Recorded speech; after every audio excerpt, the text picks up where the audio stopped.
Good evening, one and all.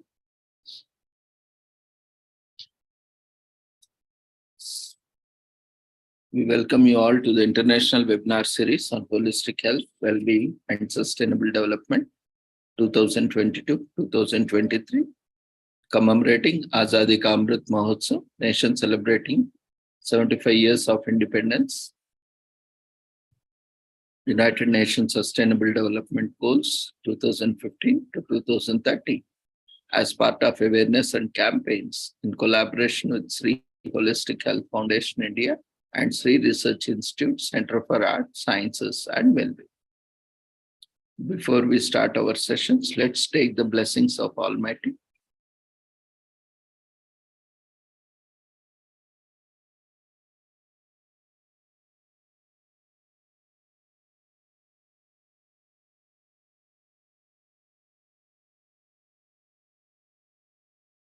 आरोग्यं धनसम्पदः शुभं कुरुत्वं कल्याणम् आरोग्यं धनसम्पदः शत्रुबुद्धिविनाशाय दीपज्योतिर्नमोऽस्तुते दीपज्योतिर्नमोऽस्तुते शुभं कुरुत्वं कल्याणम् आरोग्यं धनसम्पदः शुभं कुरुत्वं कल्याणम् आरोग्यं धनसम्पदः.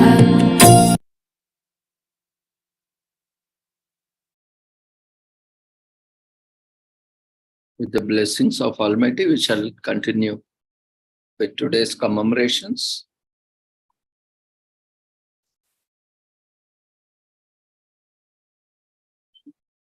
This entire month of March is dedicated to reading. The National Education Association, NEA, aims to encourage reading and educate people about its benefits, especially among children and young adults. So events are organized across the nation by schools and organizations to promote the same. So Read Across America Week in US is commemorated from March 2nd to 6th. The act of reading has been there since thousands of years, since the invention of written word and language. In the earliest year, the reading was a skill that only a wealthy, educated segment of society were privileged. Over the time, more and more people got access to education and people learned to read and write, and reading came to be the common skill that is as of today. Since the first book was ever written, many authors had made their mark and had been remembered for their remarkable work.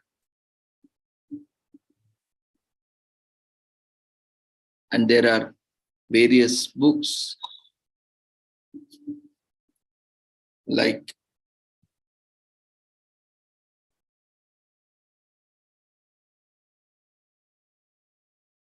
taking account of our ancient scriptures. Now we have the Vedas, Upanishads,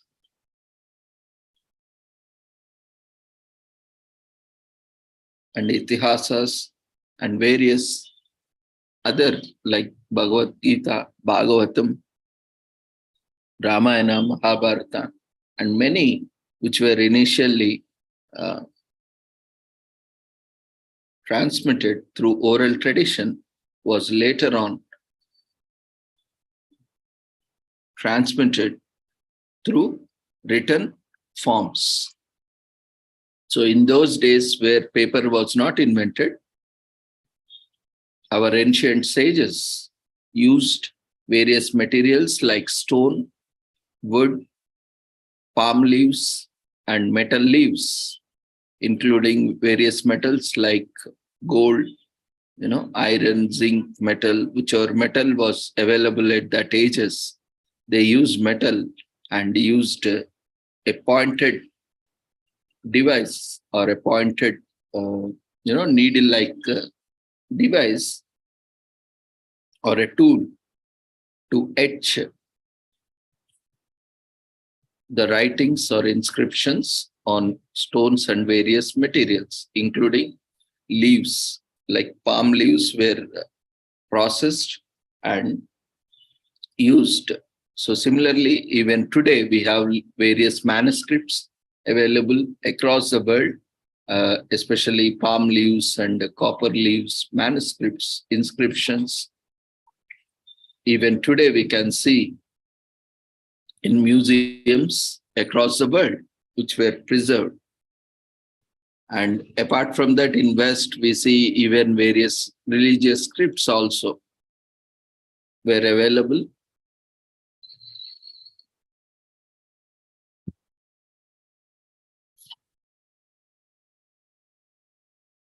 And even in the West, in US, one such author is Theodorus Geisel, better known by his pen name, Dr. Seuss.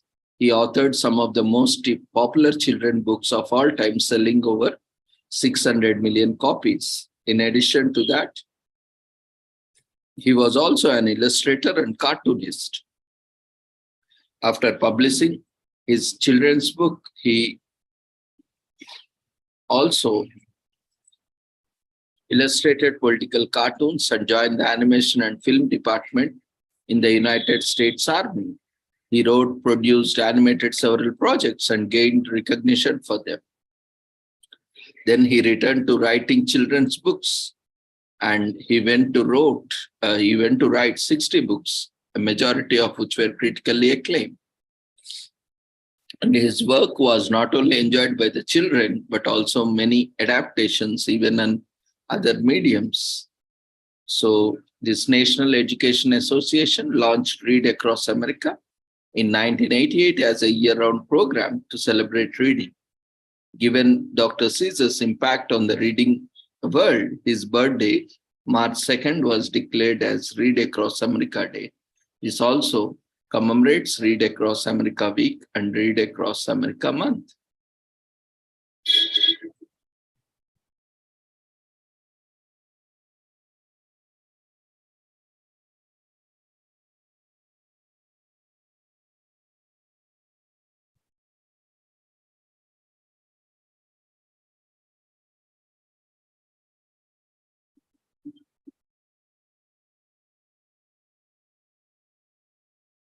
Today is also International Cat Rescue Day.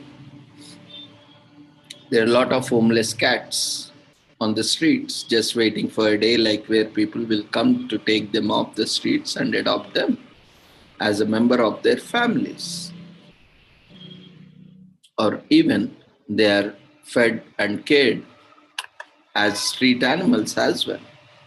So to adopt a cat, you can pick up any litter from the street, or you can visit any pet adoption agency, and after the agency does their due diligence and everything checks out, and then go ahead with the adoption. Most domesticated cats are valued by humans for companionships, especially by people who work from home and people who live in apartments, especially nuclear families, single parent families.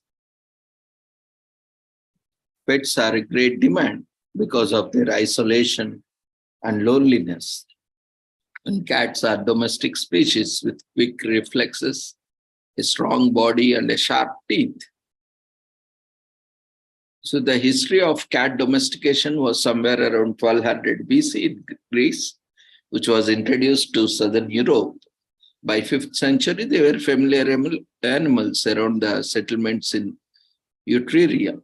So American Society for the Prevention of Cruelty to Animals, ASPCA, was founded by Henry Berg in 1867. It was first human association.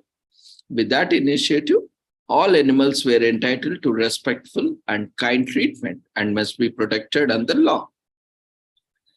So it plays an important role in the adoption and rescue of animals. Animal rescuers, in general, play an important role in community by reuniting lost parents with their pet owners, lost pets with their pet owners, giving shelter to homeless pets, and providing a new home for pets. or even abandoned pets.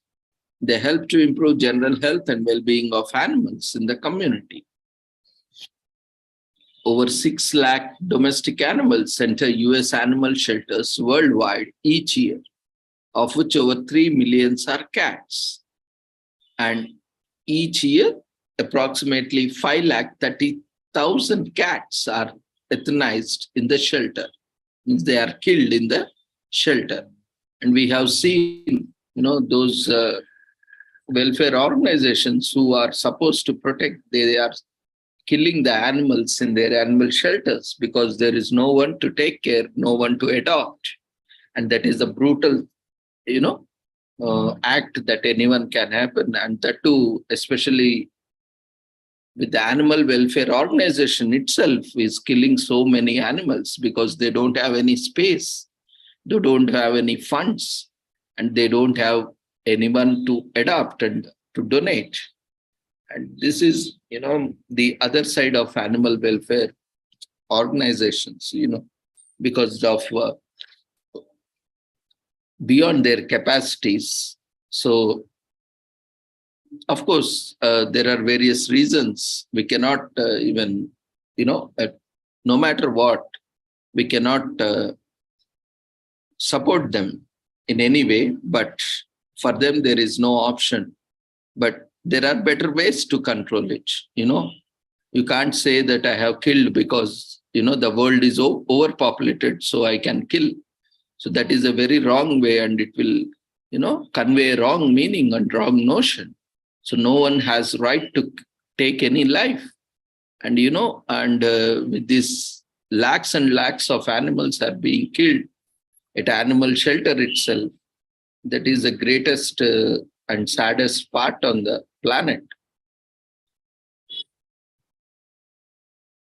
And this figure has decreased in comparison to earlier records. But again, official records are something different than unofficial. Still, more than 1,15,000 or around, it was around 15 lakh cats being euthanized. And this decline is due to increase in number of cats being adopted and increase in the stray cats being reunited with the parents, and approximately 21 lakhs cats are adopted each year. So the only way to prevent, is to control and to adopt ABC, animal birth control, so that they also get, proper care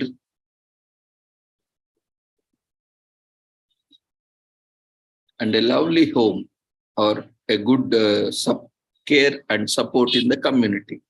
Anything which is overpopulated not only creates problem for the species, but also will be taxing on the environment and other resources. Like humans, as we are becoming overpopulated on the planet, and it is taxing on the nature, environment, in turn, it is also taxing on us, human beings, and also various species on the planet. Okay, this is other side of the story anyway. So cats are domesticated, as we have seen since long. And Henry Berg establishes the American Society for the Prevention and Cruelty to Animals in 1867. And a group of women activists establishes the country's first animal shelter in 1869. And the world's largest no-kill cat sanctuary is established in 1992, the Cat House on the Kings. And finally, International Cat Rescue Day is observed for the first time in March in 2019. So there are a lot of things we can do, including adopting a cat or getting a cat neutered or stayed, so that it cannot reproduce and start multiplying in your communities. And you can also volunteer at local shelter And some shelters make it difficult for you to adopt a pet because some pets might not be easy to live with due to their bad background.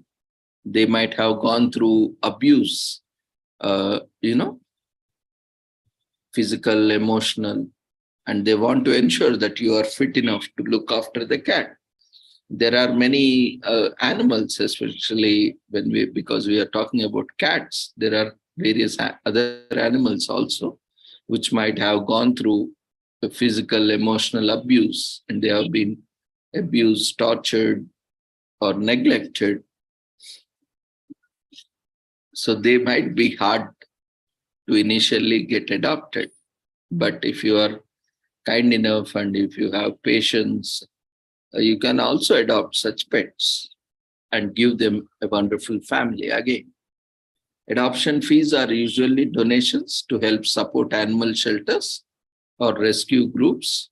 And, there are a lot of formalities like they also uh, take a application form from you with all your details.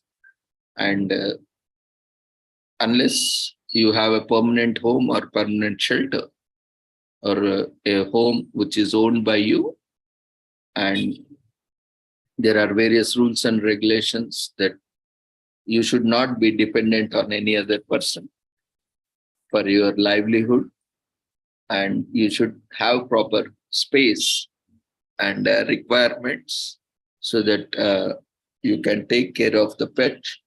And apart from that, there will be a visit, pre-visit. They will come to your house or home, wherever you want to keep, and they will check whether that is suitable for the pet or not. They will also verify all the details, like they will ensure that you have adequate space and facilities to keep your pet and take care of your pet, and there is someone and some time for you or your family to spend with the pet. And finally, whether you are financially capable enough to take care of the vaccinations, food, and other grooming requirements of the pet. And there are so many checks are there. You can't just simply go and say I want to adopt a pet, and you just bring any pet with you. So there are a lot of checks that need to be done. There are certain procedures. They will come, and even after adopting, also they have the right. I mean, you sign an agreement, or you sign the form saying that they can visit anytime, with information, without information also. Visit, inspect your place, and also the adopted pet, because sometimes with the prior information you can act, or you can make all the arrangements and feel that everything is fine. So that's the reason they also take the consent from you that they can visit even without any prior notice, and they can at any time come and check the pet and its health and well-being. So these are various things. So unless and until you are prepared for that, do not adopt. And sometimes we see there are various issues when they are, when they are younger puppies, people bring them, and when they start growing bigger and they leave them.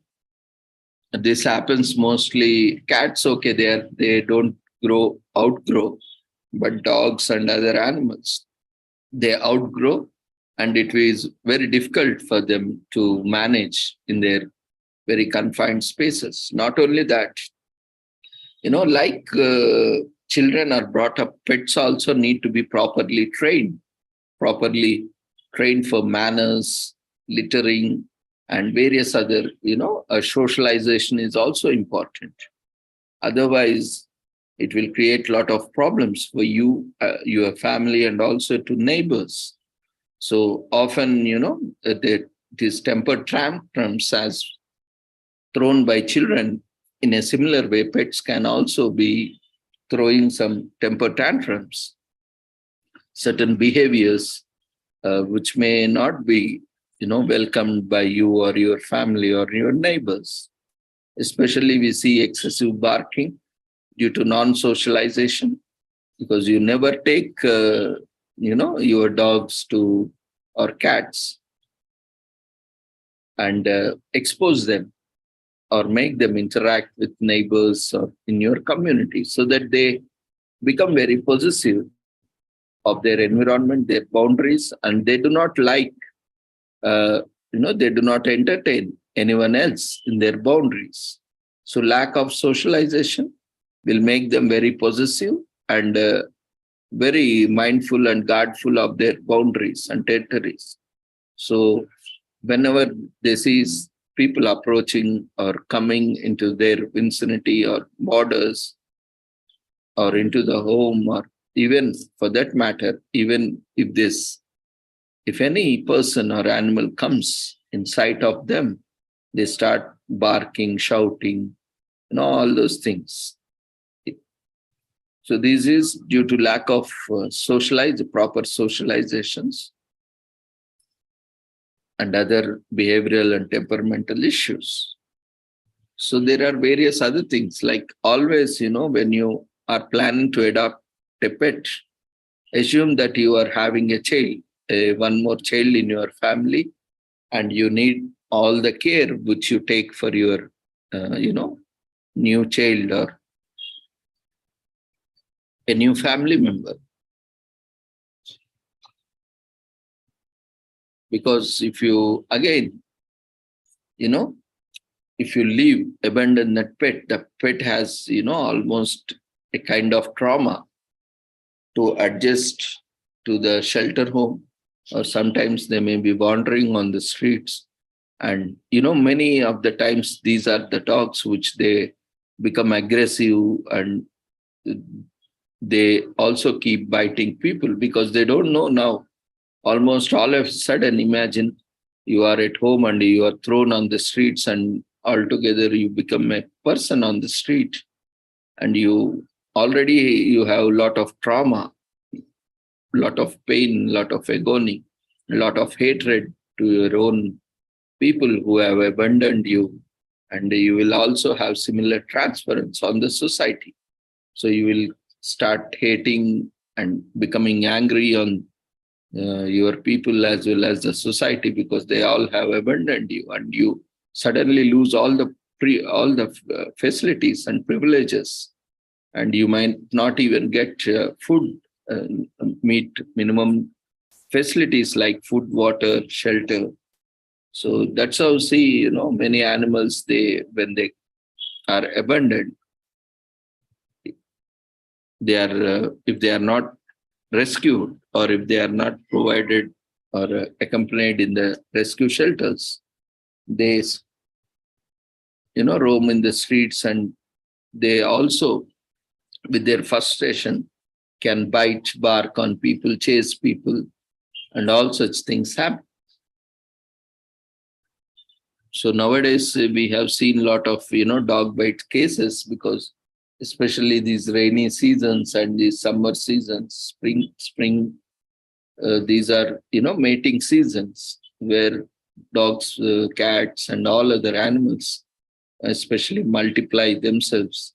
And there are huge number of animals in our community. If they are not properly taken care or not sprayed or neutered, they can quickly multiply and create a lot of problems for the families and communities.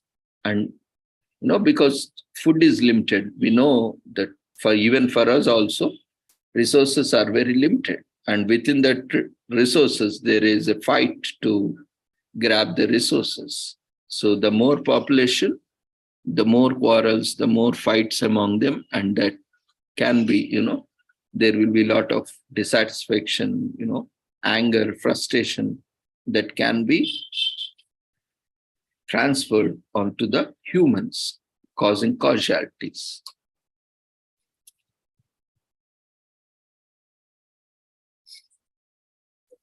And especially with the cats, cats are only mammals that can't taste sweetness. So don't ever give sweet to cats and dogs. It is also not good for health.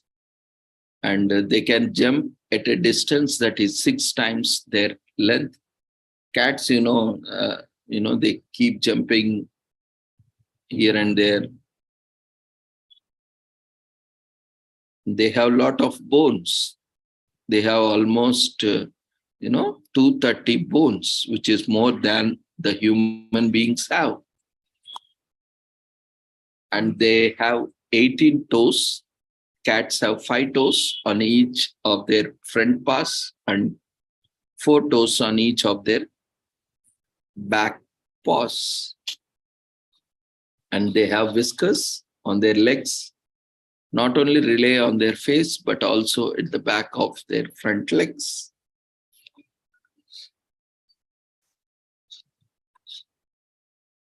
So shelters are often overpopulated and there are lack of funds. And even certain shelters also, even if they have adequate facilities, there are shortage of resources or resource persons there, caretakers or the infrastructure. So the only way to address this issue is adopting a cat, spraying a cat, neutering a cat, so that we can reduce the population issue.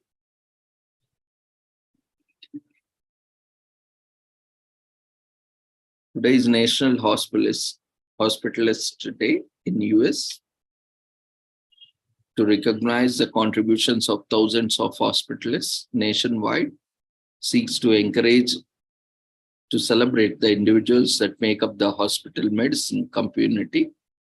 The people that practice hospital medicine are known as hospitalists. So they continue to be a critical part of the national health care service delivery. And hospitalists are known for their compassion and care towards patients, and they should be celebrated for their continued excellence in their field. And this is a noble profession. And it recognizes the contributions of more than 60,000 hospitalists nationwide through the Society of Hospital Medicine, the official founders of National Hospitalist Day. Hospitalists, physicians, and other caregivers who practice hospital medicines from the part of their members of Society of Hospital Medicine, which was founded in 1997. So the Society of Hospital Medicine uses education, research, and advocacy as methods of encouraging excellence healthcare for hospitalized patients. They promote quality care by keeping hospitals up to date with education and industry-specific information. These are published in their monthly news magazine, the Hospitalist and peer-reviewed journal, the Journal of Hospital Medicine. And it is also to recognize the contributions of specialist care doctors who make up the members of the Society of Hospital Medicine in the fastest growing specialty of modern medicine. So the difference between a primary healthcare doctor and a hospitalist is trivial and negligible. Hospitals are doctors who provide care for the patients at a hospital and typically have the same education and training as the primary care doctors, but specialize providing in-hospital care. Hospitalists consist of nurse practitioners, physicians, and assistants, as well as practice administrators, specialists dealing with family, pediatric, and internal medicines, and any individual who is dedicated to improving healthcare delivery may be called hospitalist.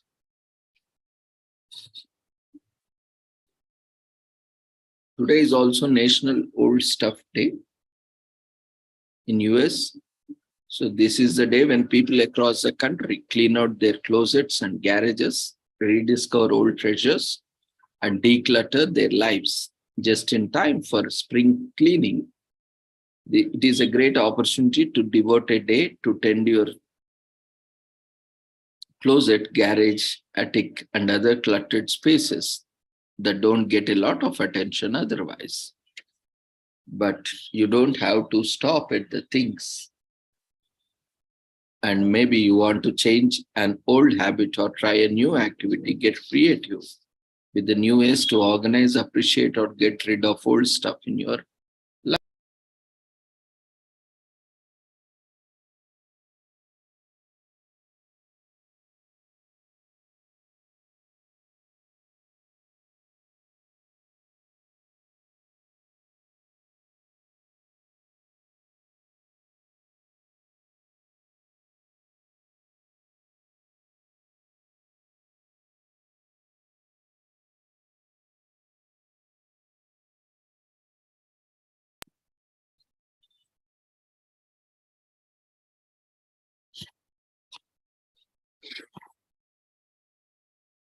And secondhand shopping is also popular in England, where desirable upper class clothing could be purchased at 100s of London's resale shops. Fashion changed quickly, and those with means purchased tailor-made garments or hired servants to make clothes for them. Most Britons, however, couldn't afford the luxury of new clothing. So because clothing was meant to last, purchasing an outfit was a big investment. Second-hand shops served the majority of Londoners who could buy up the clothes cast off by the upper classes. Clothing was sometimes sold multiple times, with garments getting cheaper as they become more patched and ratty. Nevertheless, having ready-made clothing available for a few pennies was a vast improvement over having it to sew everything by yourself. And beginning in the early 20th century, nonprofits and charity organizations essentially invented a new business sector, especially the Christian nonprofits and charity organizations, because for them, charity is always a business. So they have they have linked charity to capitalism and commerce. That's how, charity, for them, charity is a business. Charity is a commerce.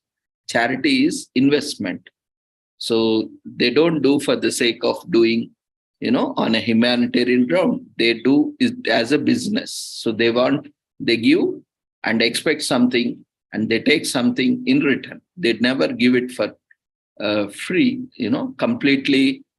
A charity is never a free giveaway with the Christian missionaries and charities and charity organizations. They always take something back from you in the lieu of their. So always they link charity to capitalism and commerce. Seeing the need for second-hand clothing and household items among the urban poor, progressive reformers used this as an opportunity to link used goods to charity and use sales to raise money for various causes. So these Christian nonprofits and Christian organizations, they started collecting, and use these, which are giveaways by the upper classes. They used to collect from them, and they used to sell them and make profits from these used clothes to the poor. So instead of giving it for free, they used the sales to raise money for various causes. And thrift stores quickly wised up to consumer taste using departmental store-like displays to reduce the stigma around used goods and encourage middle-class shoppers to patronize the stores. And we know, these marketing and promotional strategy. So unless and until they are well prepared, groomed, and well displayed, so there is a lot of stigma in buying second-hand goods, unless and until they look like new. So these clothes were, prepared in such a way and put in the showrooms as if, as the new ones are put, so that stigma associated with purchasing old goods or second-hand goods, was trying to slowly get away. And as Americans gained increased access to mass-produced, disposable goods, thrift stores offered a way to assume consumers' guilt by justifying their purchases as charitable and frugal. But in fact, there is no charity there. There is no free giveaway. You have to buy, and it's a business actually. In the name of charity, even today also, we can see all these in the name of charity. They do all sorts of business and commerce, and they never without taking benefit, you cannot see any Christian missionary or Christian organization doing charity. In some way, it is always linked with the commerce and business. Everything they do is a business. And you can explore by yourself, either for name or fame, or to convert into their religion, or there will be some hidden agenda or motive behind whatever they do. And thanks to the environmental movement, increased awareness of mass consumption and the elevated popularity of thrift store shopping in pop culture, thrifting has become a fashionable hobby. The stigma around used goods have largely dissolved as vintage replace second-hand, and shoppers increasingly seek to reduce their consumption of new goods. So even today, there are more than 25,000 second-hand stores in United States. So charity fairs, often hosted by churches or ladies' charity groups, being to rebrand themselves as second-hand shopping as a charitable act. They have made it successful. They have been, able to successfully transform charity into a business model, commerce model, and they turned all their charity, organizations and to second-hand shopping centers, and they made huge money. And even today also, it is practiced worldwide. Across the world, you can observe, there is one or other hidden motive or agenda behind such things. And Revered Edgar J. Helms, a Methodist minister, started Goodwill by collecting used goods and training his employees to repair them for sale. So Goodwill Industries were founded in 1902. And the first recorded use of the term thrift shop occurs in 1919. Just a decade later, the Great Depression would lead Goodwill to open over 200 stores nationwide. And both popular online marketplaces launched, revolutionizing online shopping for second-hand items. eBay and Craigslist revolutionized second-hand shopping. Even today, eBay is also one of the famous sites. Even before Amazon, Flipkart, and other popular shopping sites came, eBay was also quite popular in India before Amazon and Flipkart and all those. These came recently, but eBay was there quite long time.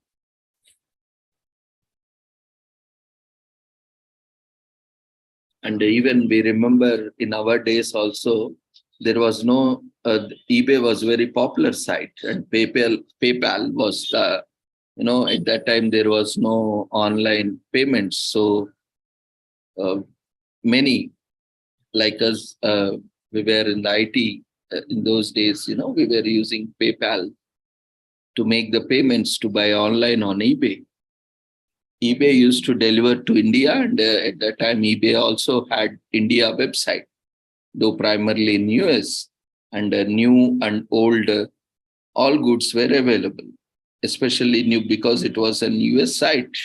There were many offers, especially, because that's mostly a Christian community, and a lot of holidays, especially Christian time and other Christian festivals, they give a lot of discounts. And that is great, for we get a lot of discounts at that time. So comparatively, at Indian price, it was much cheaper for certain goods or products or services. So similar way, but now we have a lot of these Amazon and Flipkart and many other online stores. So now eBay is less popular comparatively, but still now also it is still, it has its own share of business. And most thrift stores take care of sort through items and remove any that are damaged or stained. And many also don't accept items like mattress or baby toys that could breed germs or bugs. However, you still wash thrift store clothing before wearing it and use your judgment when buying things like upholstered furniture that might be difficult to clean. Even we see in India also on roadside, a lot of these jackets, shirts, and trousers are sold, especially in cities like Mumbai and Calcutta, and even for that matter in Bangalore, Chennai, in Hyderabad, and various metropolitan cities. You can see this even old, of course, new are also sold on footpaths and sideways, but at the same time there are also shops also. You can see a number of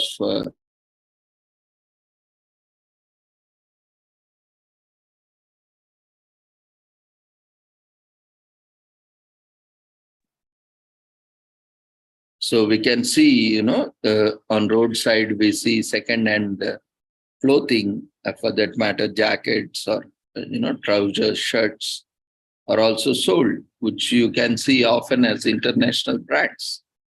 They are used. Many of them are used and dumped. So later on, but are of better quality, and those who cannot afford, branded clothing, they keep buying. And especially laborers and workers, they buy it at the cheap, and some also, clean them and iron them and also sell it a second-hand shop stores also as well. So even the most minimalist also can benefit from taking a good look at our space. Start with small things like maybe pens. Do all our pens work? Give them a try and throw out the ones that doesn't. We always, it is a quite common habit. Once that pen doesn't work or write, we just keep it somewhere, in the desk, or so they get piled up. So use this day opportunity, start from them. You can avoid this plastic pens, ballpoint pens, because that's a huge pollution. Instead, try to use fountain pen, and eco-friendly inks are available, so that you need not throw away each time. Refill. Again, if you are buying a refill and disposing a refill, you are creating a lot of plastic pollution, right? Every plastic pen, it may be cheap, maybe not today, 1 rupee pen is also there, 5 rupee pen is also there. But it's not that 1 rupee that matters. What matters is the plastic pollution. You are creating a greater harm to the planet. Plastic is piling up. So never buy, disposable pens. So always buy a reusable pen. That too, if possible, it might be a bit costlier than disposable pens, but still it is worthy. You can have it and you can reuse. And especially refillable inks, they are very economical. And nowadays we have, better technology, better systems that does not allow ink to overflow. And you can also build up your writing. It looks, writing is always better with a fountain pen rather than a ballpoint pen or gel pen. So you can try minimizing, start with pens or other, plastic things. And you can clean up your entire home. And you can also, start with clothing those you don't use or you have kept it hoarding from years together. So you can just donate them to the ones who require, to the old age homes, who are asking or seeking, street homes or abandoned homes or shelters, where, or to the, street beggars on the street or the orphans who are lying on the street. Or you can give it for, recycling. Some people also make something out of it so that they can be used. Like, they use these to make other products like stuffed toys or, like bed sheets or something like that, which can be used by people in slums and various other people who are really not able to afford due to various financial reasons.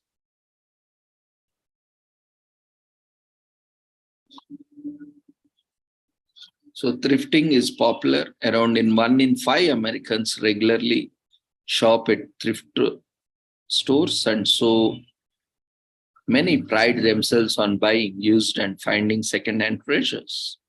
So now there is not much stigma. Of course, still there is stigma associated, but many have pride also on themselves from buying used and second-hand treasures. And your donated clothing may not always see a second life. In fact, over 80% of the second-hand clothing eventually ends up in landfills or incinerators. So most of them are never get sold. So it's always better to donate them so that it is put to a good use.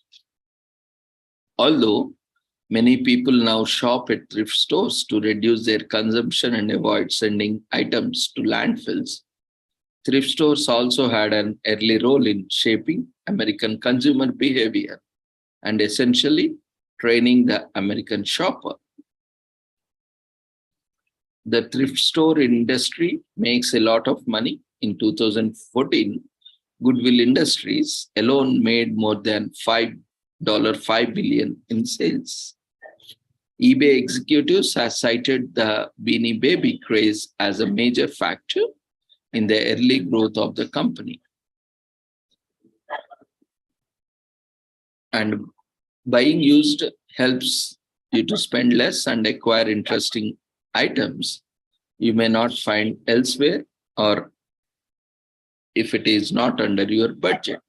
And you can also get great deals on clothing and housewares at your local thrift stores. And you can also easily replace them because, it's not a huge budget for you. After using for some days, you can also quickly replace it with a newer one or another model. Especially we see those who, always looking for new models or want to try, frequently change things. They are very much clingy to these second-hand stores because they want to try different models, different, different kind of vehicles or clothes or furniture or accessories. So they always approach these second-hand stores and they buy and they keep selling, but keep buying second-hands and keep selling to second-hand. So that's where, otherwise buying a new thing can be a huge budget expense for them. So they always prefer these so that their need is also, their greed is also satisfied.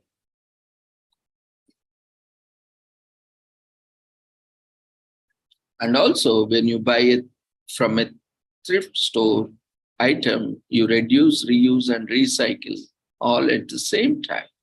That is also one of the benefits. And also it's fun, finding something you want from a thrift store can be extremely rewarding. So see what treasures you can discover at your local resale shop or second-hand shop. So National Banana Cream Pie Day is commemorated today. Of course, in Indian culture, though these second hands are not much preferred because a lot of beliefs are associated, like it will bring bad luck, or it will invite the person's bad karma. To a lot of belief systems are associated with second hands, and mostly many people do not prefer.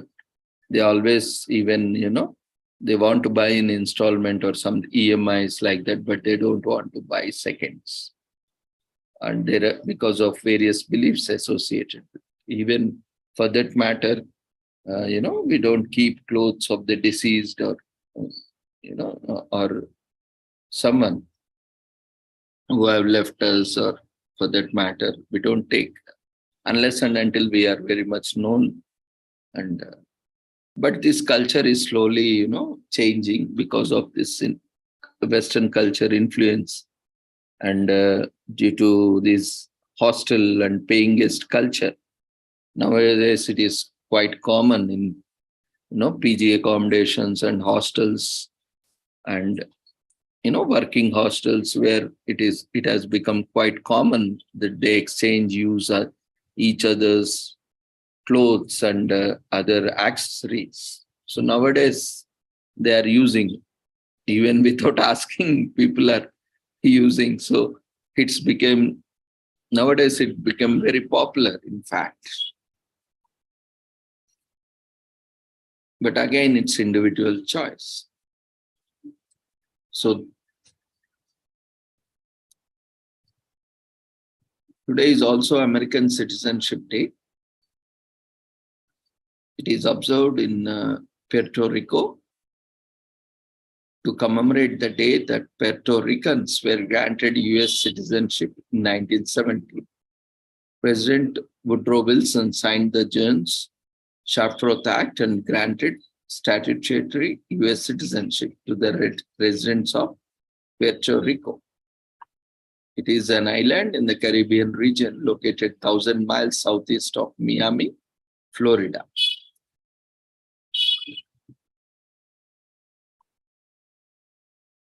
Today is also Peasants' Day,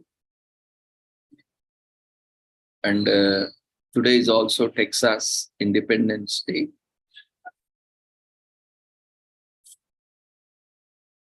So we all know peasants are across the world, and especially Peasants' Day is commemorated today in Myanmar to appreciate the hard work and dedication of the peasants and farmers and their contribution to the economic development of the country. Most of the countries are agrarian societies. Those are underdeveloping or developing.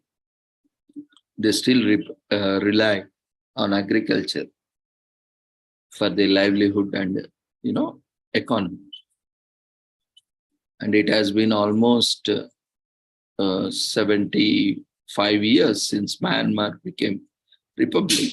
A big chunk of population in Myanmar are farmers, and needless to say, the country's major source of economic growth depends on agriculture and farming practices.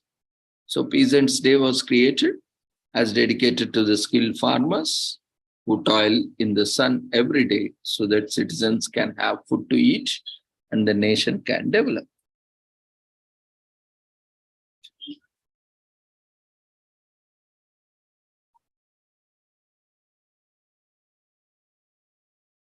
Today is also the Toddle Waddle Day in UK, and it is commemorated every year to raise awareness and encourage nurseries across the world to walk and fundraise for meningitis.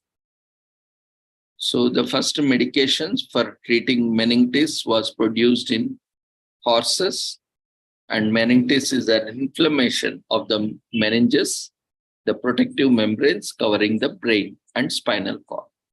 It is characterized by headache, neck stiffness, fever, inability to tolerate light or loud noises, vomiting, and confusion.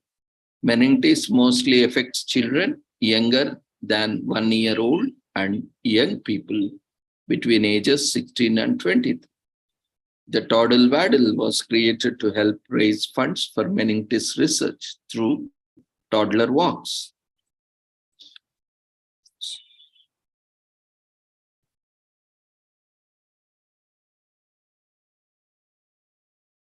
So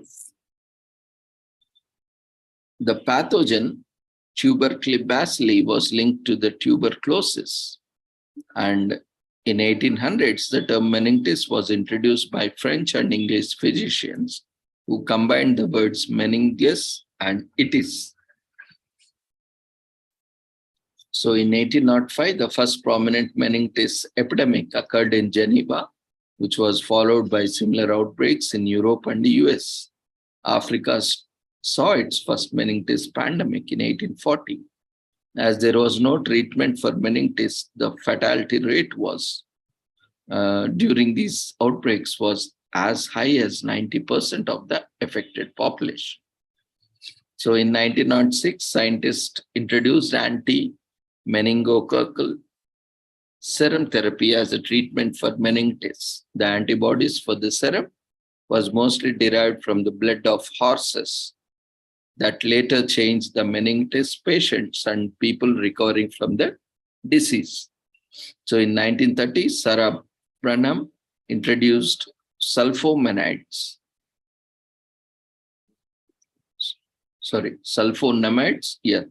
as a treatment for meningitis, which proved to be more effective than anti-serum against meningococcal bacteria. So in 1944, scientists introduced penicillin for meningitis treatment. In the late 20th century, Haemophilus vaccines became available to the public, and they helped significantly reduce the case of meningitis caused by the pathogen of the same name. So in 1986, Meningitis Trust was established in the UK to fight meningitis. In 2013, the charity merged with Meningitis UK to establish Meningitis Now.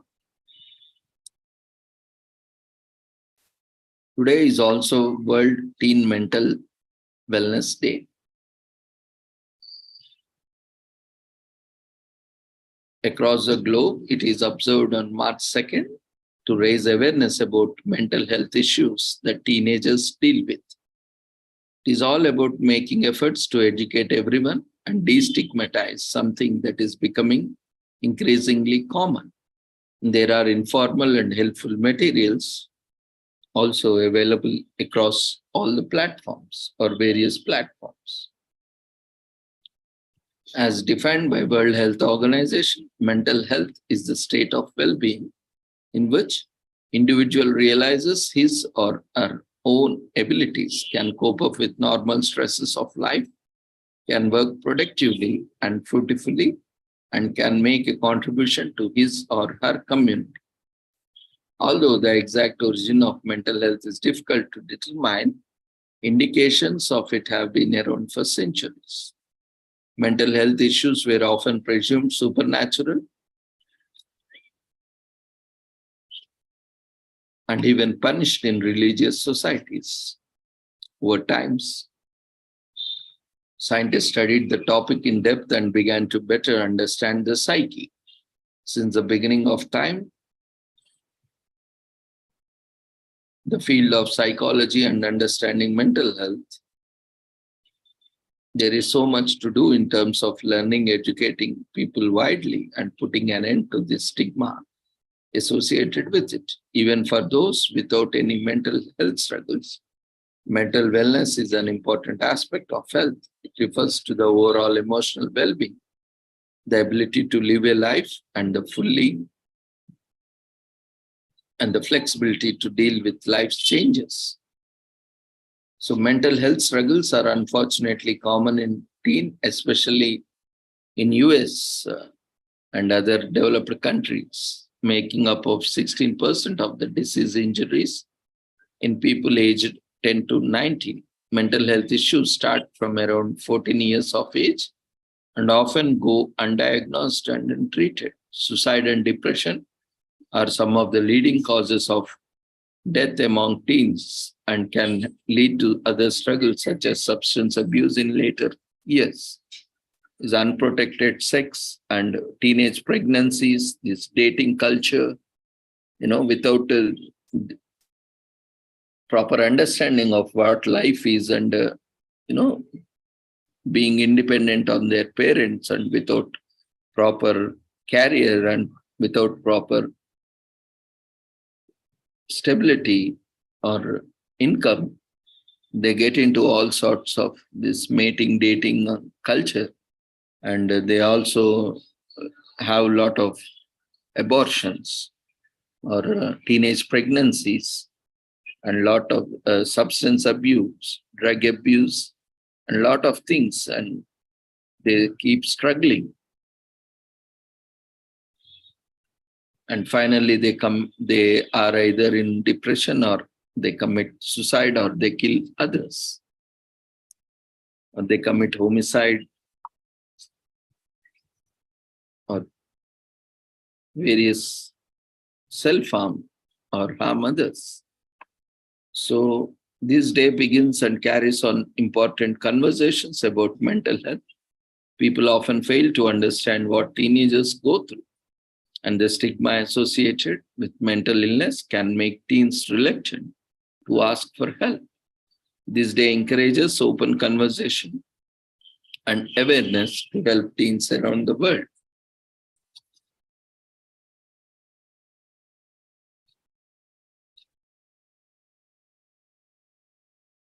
So with this, we shall end today's commemoration. So thank you everyone for joining us.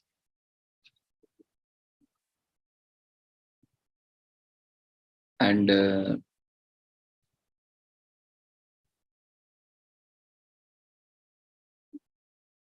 kindly fill up the feedback form. It is raised in the form of polls.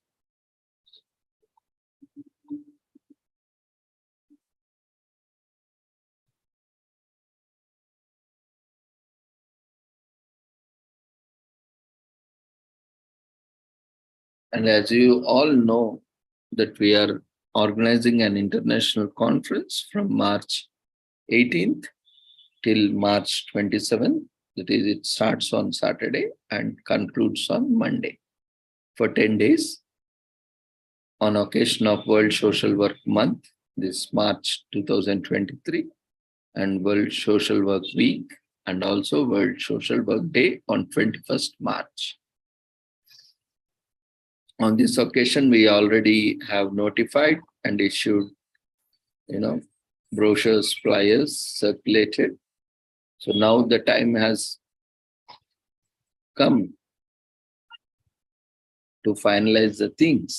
So we request everyone, whoever is interested, to share your presentations at the earliest, because, the scheduling is first come, first served basis. And preference will be given to international speakers because of the time differences, because our time, their time might be different. So we have to ensure that they are also accommodated conveniently. So often, our daytime is their nighttime, and when we are inviting them in the afternoon, they are in the midnight waiting for us. So to, considering all these aspects, so we will schedule accordingly. So already tentative papers which got shortlisted are provided. The list is available and slowly being updated on the website, conference website. You can visit there if you have already applied. We are processing other papers as well. So if you don't see your topic listed, so that means you have to complete your formalities. or you have made some mistake in the application form. So if you haven't completed your formalities, you can complete the formalities. Or if you haven't filled the form properly, you have a copy with you in your email, you can check and resubmit. So, and also encourage your friends to submit their registrations at the earliest. And we are also finalizing, we'll be finalizing soon all the papers. And as of now, only papers are listed. But soon the timings will also be listed once after the last date of submissions. We will also, according to the first come, first serve basis, whoever has asked, and we'll start allotting accordingly to the in the schedule. So if you are interested to present, try to make the registration as early as possible. Otherwise also we will be accommodated, but not at that time, but some other time, some other, whichever slot is available, we will allot you accordingly. So inform your friends, colleagues to complete the registration at their list. So thank you, everyone. Quickly fill up the feedback form raised in the form of polls. And see you all tomorrow. Take care. Good night. And one more important announcement. There is a small change for the Sunday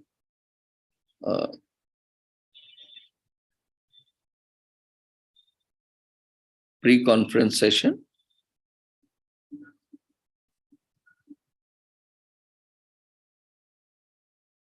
Maybe we are anticipating some network issues this Sunday because of pre-planned maintenance. So we will try to conduct at 2 o'clock. If it is not possible, then we will have that session on the next day, on Monday. Monday at 6 o'clock. If we were not able to take up session due to technical reasons, we will try to conduct at the same time. If it doesn't happen due to technical reasons, so we'll be having it on Monday. So this is a small reminder, but we will all try to join on Sunday at 2 o'clock, and we will take up all the queries. Already we have shown you how to register and where to register and what are the formalities. Apart from them, if you have any queries, you can feel free to discuss. Use this opportunity to utilize and complete your registrations.